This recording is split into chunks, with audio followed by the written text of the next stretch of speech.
Vamos lá, pessoal, respondendo aqui a questão sobre as inteligências artificiais e o pronunciamento do ministro Barroso sobre os serviços que estão sendo ali encomendados. Então, vai ajudar, mas temos que usar as inteligências e os prompts certos.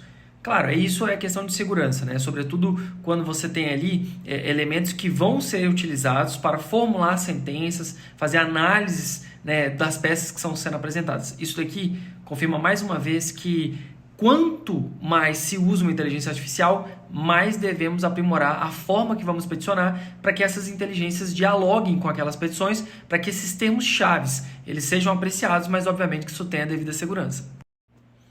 É isso, a inteligência artificial é uma realidade, mas vamos lá.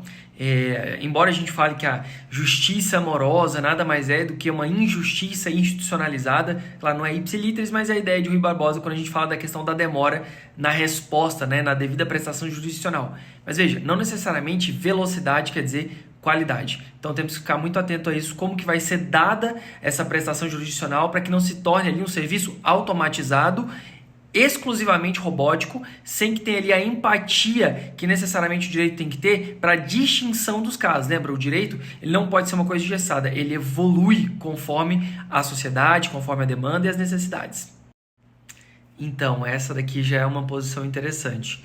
Veja que o ministro Barroso falou da ideia de que um sistema digital, né, de inteligência artificial vai fazer um resumo da demanda, sobretudo das peças que foram apresentadas, para que o julgador tenha ali esse escopo, esse resumo. Então, assim, como fazer uma triagem de um resumo? Será que uma peça grande realmente precisa ser devidamente resumida? Acredito que sim. Mas é aquele caso importante, mais sensível, aquele que denota ali de fato a apreciação nos ínfimos detalhes, naquelas coisinhas menores. Será que nesse caso realmente esse sistema vai ser tão efetivo? Esse aqui eu concordo demais. Show! Vamos lá, a ideia que o ministro Barroso falou sobre uma interface única, ela é sensacional.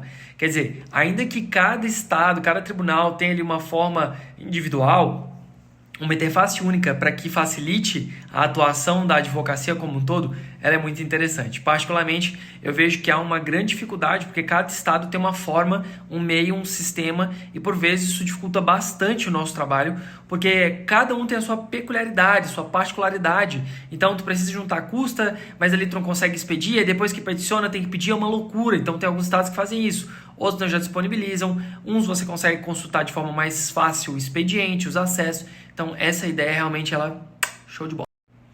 Olha que interessante. Essa ideia de desburocratizar. Bem, a ideia de burocracia, às vezes a gente pensa que é algo ruim, mas ela nasce, galera, com uma ideia de criar procedimentos que são passíveis de controle.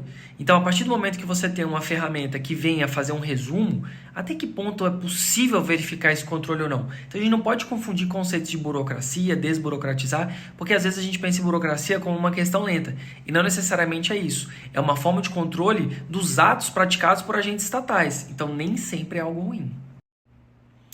Aqui já é interessante. Veja que o ministro Barroso falou que haverá uma espécie de inteligência artificial que está sendo encomendada para que tenha um arcabouço de jurisprudência, para que isso possa, de certa forma, facilitar, tornar mais célere a apreciação daquele pedido com base na jurisprudência.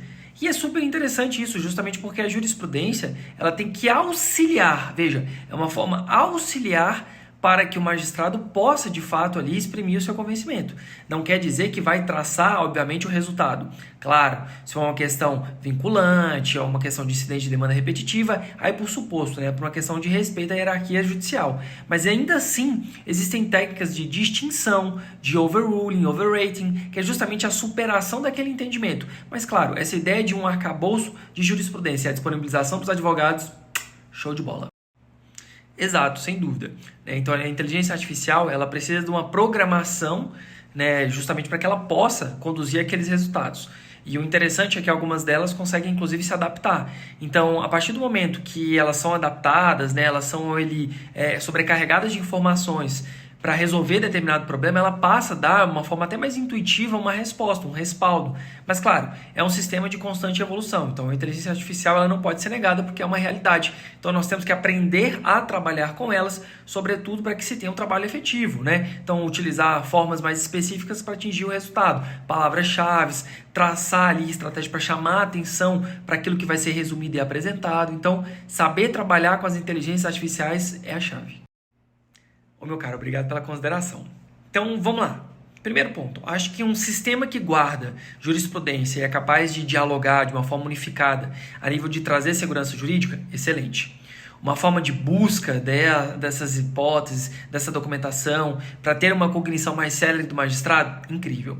A ideia de resumos de peças, a triagem que essa inteligência artificial vai fazer para aquilo que é importante ou não das petições me preocupa, porque há uma necessidade da advocacia também ser atualizada nesse sentido. Então, em havendo esse sistema com a concessão de informação para os advogados, para que eles possam também trabalhar de uma forma mais efetiva, talvez seja interessante, né? Ter alguns convênios com a OAB para ensinar a trabalhar com esse tipo de nova ferramenta. E a interface única, show de bola. Tudo em prol da evolução, mas desde que seja da forma correta e não de qualquer jeito.